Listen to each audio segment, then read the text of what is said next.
In this video, I'm going to show you how to set up Calendly step by step so you can create a simple booking link and start scheduling meetings without all the back and forth messages. Whether you're using Calendly for client calls, consultations, interviews, or team meetings, this setup only takes a few minutes once you know where to click. And if this tutorial helps you out, make sure to hit that like button and subscribe for more easy software tutorials just like this. Alright, let's jump in.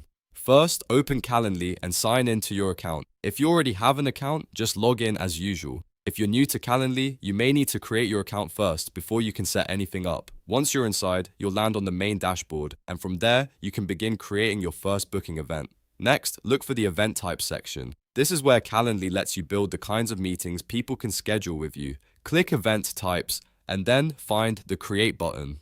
When you click Create, Calendly will give you a few event type options. Choose the one that best fits what you want to offer. For example, you might want a one-on-one meeting, a group event, or a round-robin meeting depending on how you use Calendly. After selecting your event type, the next step is to enter an event name. This is the title people will see when they book time with you, so make it clear and easy to understand. A good example is 30-minute consultation. You could also use names like Discovery Call, Intro Meeting, Client Check-in, or Strategy Session, depending on your business or workflow. The goal here is to make it obvious what the meeting is for. Once the event name is set, move on to the meeting duration.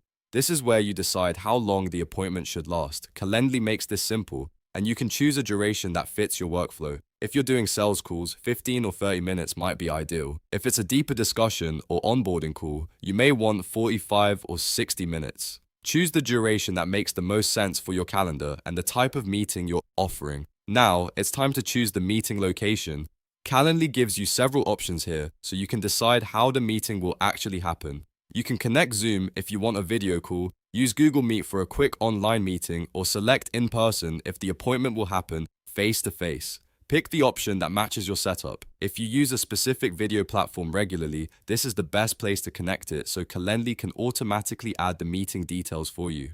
After that, you'll need to configure your availability. This is one of the most important parts of the setup because it tells Calendly when people are allowed to book you. Select the days and times you are available and make sure the schedule matches your real working hours. For example, you might only want meetings on weekdays from 9 a.m. to 5 p.m. or maybe just a few hours on certain days. Take your time here, because setting your availability correctly helps prevent double bookings and keeps your calendar under control.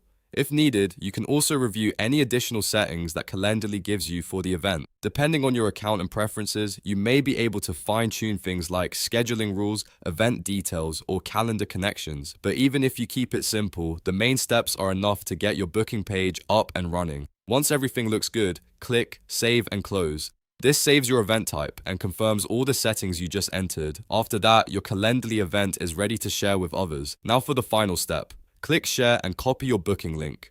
This link is what you'll send in emails, messages, bios, websites, or social media so people can book time with you directly. You can paste it wherever you want, and when someone clicks it, they'll see your Calendly page and available time slots. That's what makes the whole process so convenient, and that's it. You've successfully set up Calendly. You now have a booking link, your meeting type is created, your duration is set, your location is selected, and your availability is configured. From here, you can create more event types anytime you want and build a scheduling system that works for your business or personal workflow. If this video helped you, please give it a like and subscribe to the channel for more step-by-step tutorials. Thanks for watching, and I'll see you in the next one.